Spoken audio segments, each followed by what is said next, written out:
thought Sabrina Carpenter was just going to close out her Lollapalooza set with espresso. Yeah, everyone did. Fans were already euphoric. Phones were out. The crowd had been singing along to every lyric all night. She was cruising toward a perfect set-ending moment, a mic drop, a confetti blast, your standard pop festival finale. But then the lights dimmed, the screens went black, and for a split second, Grant Park stood frozen, tens of thousands of people holding their breath. Then boom! Do you remember the 21st night of September, the instantly recognizable opening to Earth? Wind and Fire September roared through the speakers and the crowd lost its mind.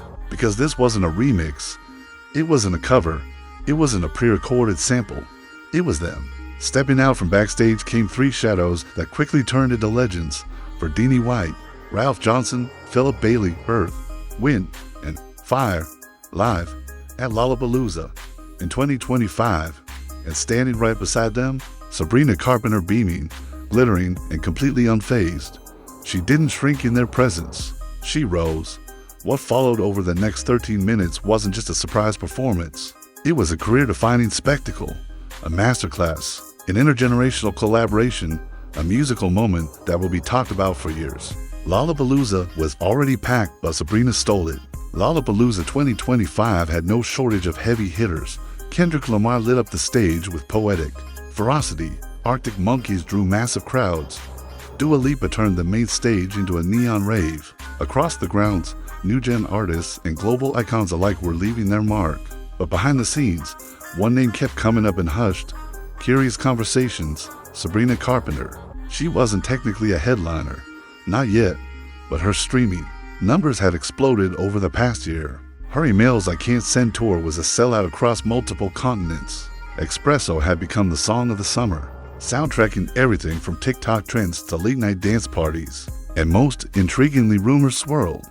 People were saying Sabrina had something planned, something big, a legacy moment. Setting the stage, from bangers to ballads, her set opened with confidence. She kicked things off with Read Your Mind, a crowd favorite, then the Straight in the Feather, with choreography so tight it felt like a full-blown music video unfolding.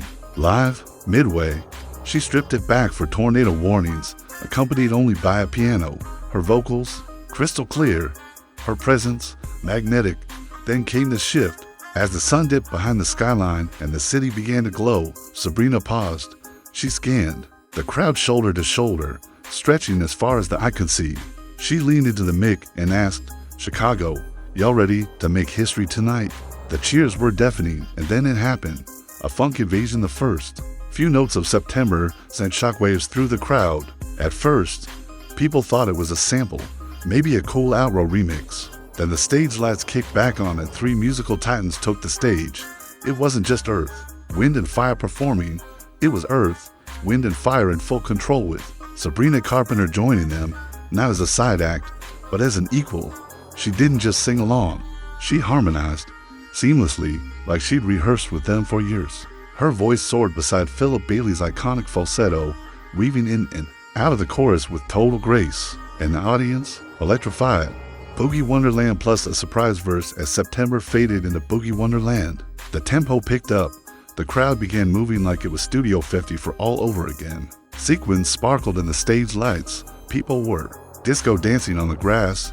It felt like time travel, but the real jaw drop moment came next. Let's Groove started one of Earth, Wind and Fire's most iconic tracks, but something was different. Right after the first chorus, Sabrina stepped forward and delivered an entirely new bridge, original lyrics, brand new melody, written by Sabrina herself, and somehow it fit perfectly.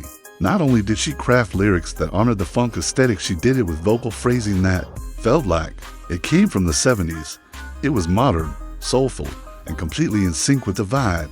Even Verdini White looked over and gave her a nod of pure respect mid-song.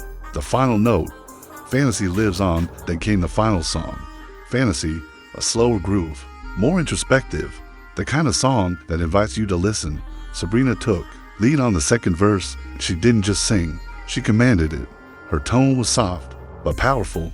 Every word felt intentional.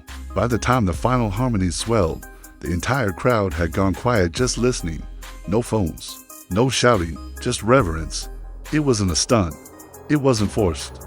It was flawless. The backstory, how it all came together, and here's what fans didn't know. This wasn't some last-minute festival stunt. This was months in the making. The idea, Sabrina's. According to sources close to her team, Sabrina had been obsessed with Earth, Wind and Fire since she was a kid. Her parents played their music in the house constantly, and Fantasy was reportedly the first song she ever tried to sing live at age 9, back in February. During Grammy week in Los Angeles, Sabrina's management discreetly reached out to Earth, Wind and Fire's camp. As a personal gesture, Sabrina recorded a stripped-down a cappella version of After the Love Has Gone and sent it directly to Philip Bailey. His response, "She's got soul. Let's make it happen." From there, it was weeks of hush-hush rehearsals, secret sound checks, private flights to LA and Chicago. Not a single leak, not a single tweet. Her own team reportedly signed NDA letters to keep it airtight. And on August 3, 2025, it all paid off. The fallout, a moment bigger than music within minutes of the performance ending. Social media exploded. TikTok clips flooded the algorithm. X, formerly Twitter, trended globally with the hashtag Sabrina and the Funk. Gen Z fans were discovering Earth, Wind and Fire for the first time. Boomers were rediscovering Sabrina Carpenter. Spotify saw a 900% spike in streams for Let's Groove overnight, and most notably Earth, Wind and Fire saw their biggest Gen Z engagement spike in history. It was a perfect storm of timing, artistry, and respect. But more than that, it was real. Because in a world where pop stars chase headlines with outlandish gimmicks, fake controversies, and manufactured drama, Sabrina Carpenter just did something far more powerful. She chased legacy. She honored the past. She respected the greats. And in doing so, she elevated herself from rising star to generational artist. The reactions, fans, critics, and Legends-approved critics called it one of the most iconic moments in Lollapalooza history. Rolling Stone wrote, "Carpenter just changed the trajectory of her career with funk." Pitchfork said, "It wasn't just cool, it was classy." Fans were emotional. One viral video showed a father and daughter, tears in their eyes, dancing together to Boogie Wonderland. Even Bruno Mars chimed in. He posted a 15-second clip of the performance on Instagram, simply captioned, "Music, done right, the mic drop, and maybe that's the real story here. This wasn't just a concert trick. It was a young artist, 26 years old, stepping into her power, owning her stage, and bridging the gap between generations with music that mattered." As the final note of Fantasy faded into the Chicago night, Sabrina leaned into the mic one last time and whispered, "Don't stop dancing." Then she walked off stage, not alone but flanked by Earth, Wind and Fire, having made history. Outro. For YouTube narration, this wasn't just a performance. It was a moment. If you were there, you witnessed history. If you weren't, well, thank the internet. Because this is one of those rare times where pop meets soul, where hype meets substance, and where one artist dares to do something different, not just for the views, but for the music. Sabrina Carpenter didn't just close out Lollapalooza 2025. She rewrote the rulebook, and the message, keep dancing, keep dreaming, and never forget the groove.